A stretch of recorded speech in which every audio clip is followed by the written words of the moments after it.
I'm going to walk you through all of these supplies, colors, and decorative finishes for this tutorial.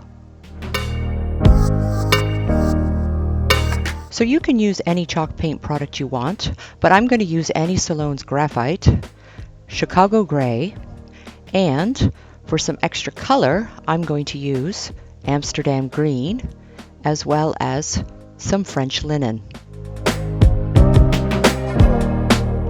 In this tutorial, I want to show you a couple of ways you can blend chalk paint, as well as create some decorative finishes using a faded stencil and an IOD transfer, as well as adding some dark wax on your IOD transfer for some old vintage character.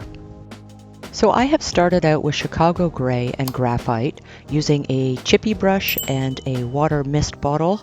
I am just blending to get my first coat on there.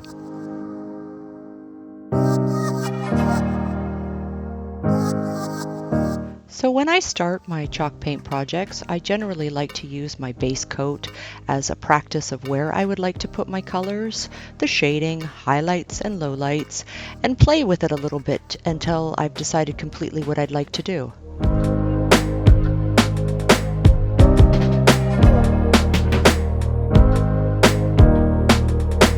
So again, starting with the Chicago Gray, I'm just adding some graphite, and I'm just going to play around with the shading and the highlights and the lowlights until I've decided where I'd like to place my paint colors. So I generally start with a moist paint brush, and it's really important to have a water bottle on hand when you're blending with chalk paint.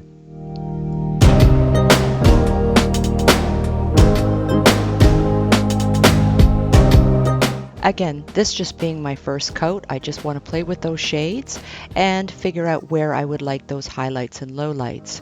So it's always a little bit chopped up. It's not the smooth transition just yet, but at least you can figure out how you want to make your design at this point. So now I'm adding my Amsterdam Green, and I'm playing with the different levels of the gray tones that I've already created.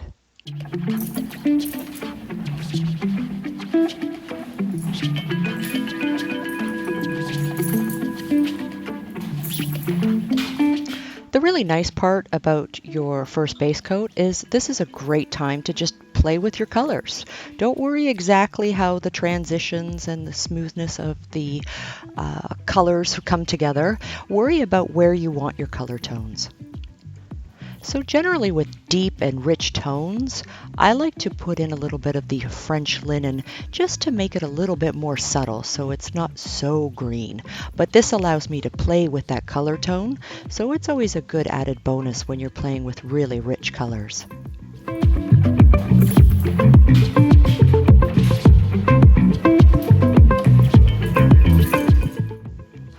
Now that I've got pretty much a full good coverage going and a nice general idea of how I want my chalk paint colors and design to work for this particular piece, I'm just going to show you a quick aerial of what our first coat looks like.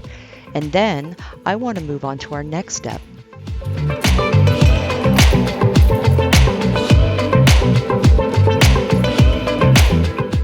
So now for the second coat, I want to use Enfleur and Lem Lem, which I forgot to show, as well as I need my Worcester Pro Wool applicator for the color meshing application that we're about to do. You're going to also need some clear glaze I'm using by General Finishes, as well as a separate chippy brush for the glaze.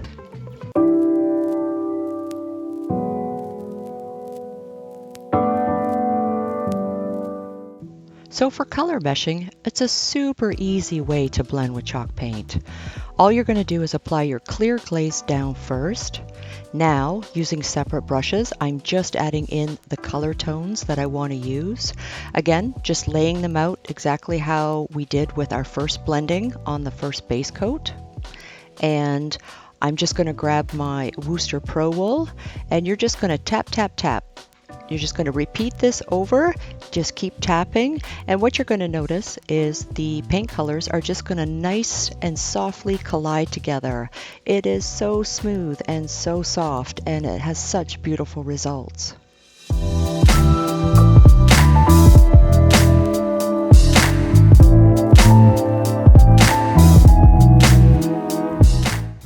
As the color transitions become more and more smooth, you're going to use the Pro Wool just a little bit lighter and a little bit lighter. So you're just going to tap it even softer and softer. Important, as you're doing this entire technique, is to offload every so often. So that way you're not collecting too much glaze or paint.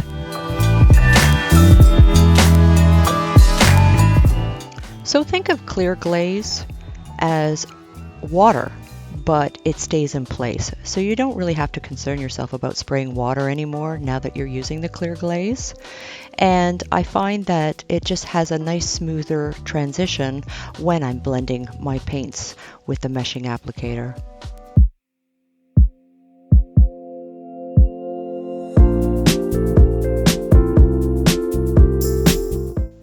You can use any chalk paint product or color you wish, depending on the design that you're trying to achieve.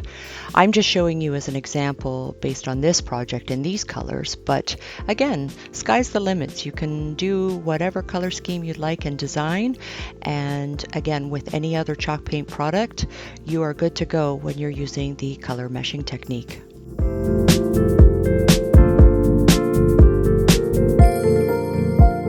I added a little bit of the glaze extender by General Finishes to my clear glaze, so this allows for ample working time.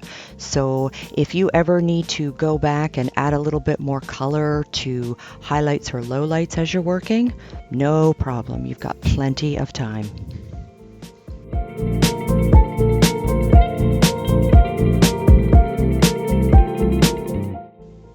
So let's stand back and take a quick aerial of how this is looking, and it looks like we just need to do the last drawer.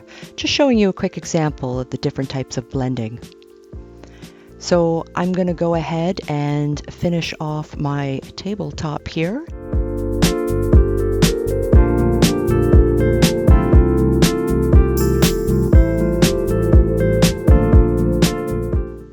And demonstrating to you that if you wanted to, you're always welcome, that you can just use straight clear glaze and chalk paint and blend. That's all I'm going to do with this tabletop. So I'm adding some graphite, and I'm going to add a couple of hints of some Chicago gray and just give it a nice weathered, kind of darkish tone, weathered look. And I will get into the next few steps as we continue.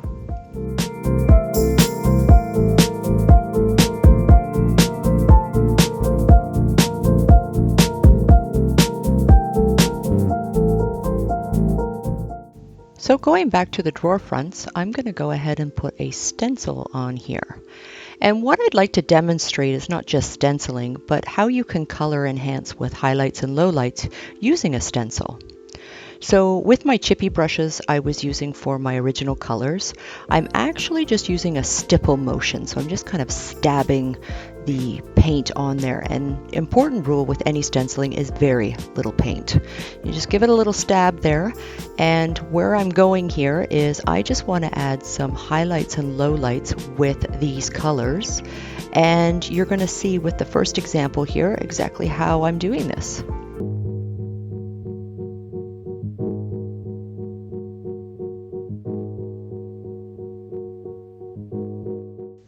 So the main objective of what I want to accomplish with the stenciling is a very faded look.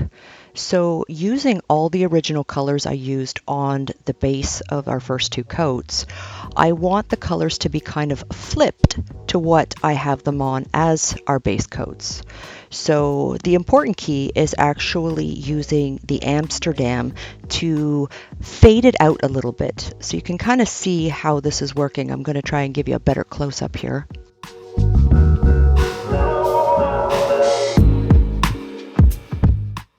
Always remember, as you're playing with your highlights and lowlights and stencils, you can always put your stencil back on and redirect if it's not exactly how you want it. It's super easy.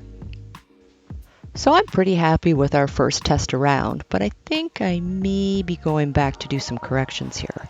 But let's take a look at an aerial. So I absolutely love what's going on here, but I'm not 100% happy yet. So I'm actually going to go ahead and I'm actually going to do the whole thing again, doing the exact same steps I've already done. and it'll go a lot quicker because we've got all of this as the foundation.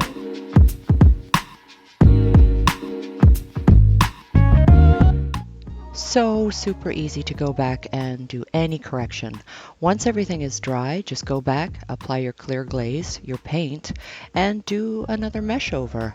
I just wanted to create more highlights in the actual paint and redo the stenciling the effect was there, but I just wanted it a little bit more enhanced.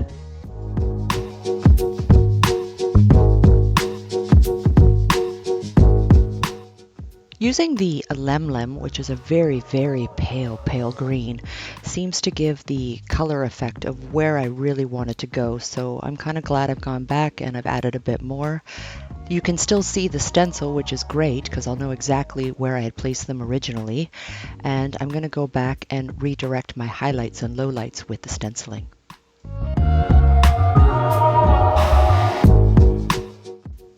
Now, because the outer sides of the drawer fronts are light, I want to add more of the graphite, the black, to the outer exterior of the stencils. And the interior of the drawer fronts, I want to add a little bit more Lemlem, which is that light, pale green. And for the actual faded effect, I'm just going to take that Amsterdam and kind of mash it through a little bit of everything, which creates a beautiful contrast.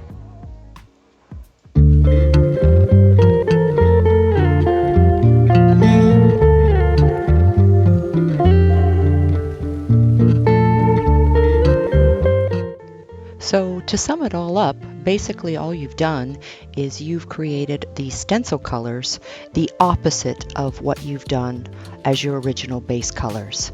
And it turns out so beautifully, and it has a nice faded, worn, and authentic look to it. This can definitely add some beautiful effects to your furniture projects, as well as give it a nice little nostalgic feel as well. Much happier with these results. I'm super loving this. Let's take a quick aerial here and we can move on to our IOD stamp. Another thing is with the top, I think we need to do something extra funky with that. So I'm going to walk you through exactly what I'm going to do to the tabletop of this, and yeah, let's get started. So using Iron Orchid Designs, I'm going to use a transfer, and I'm going to show you how a transfer is really easy to apply. You actually have everything right in the box when you get your purchase.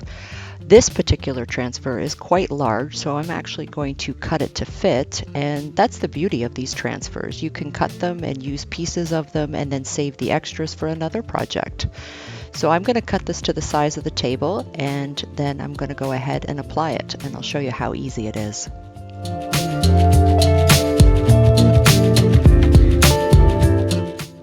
So one very important rule when applying a transfer to any furniture project is it cannot be waxed.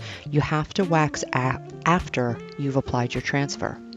So I just want to place here exactly in alignment to where I want it on the tabletop, and then you're given a little plastic stick there, and all you're going to do is just literally rub this transfer on.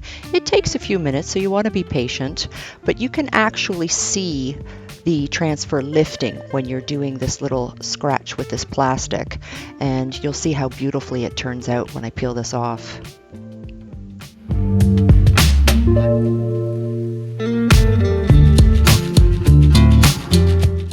I decided to cut the top half into two pieces again. I just wanted to have a little bit of a better continuity flow with the IOD transfer to how it's being placed, so the spaces were a little bit more even. I'm just being a little bit infinitesimal, but that's okay. I think we're allowed to do that. The most important rule with rubbing these stamps on is making sure that you've rubbed really well on all portions of the transfer. But it does turn out quite beautiful. And what I'd like to show you next is how we can add some additional character to these stamps, as it's a little bit bright, but that's okay.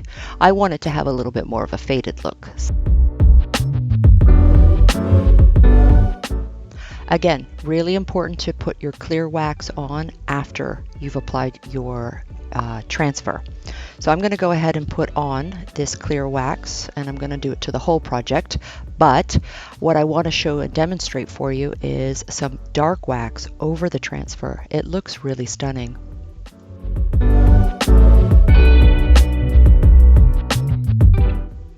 So when you're adding the dark wax to the transfer, as you can see, I'm using a wax brush.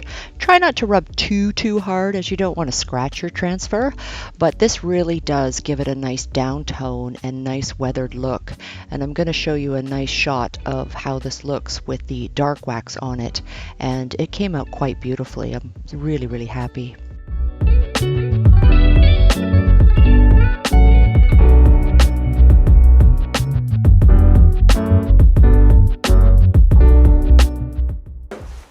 If you like this tutorial, don't forget to give me a thumbs up, and if you have any questions, please feel free to leave a comment in the comment box below, and as well as don't forget to subscribe.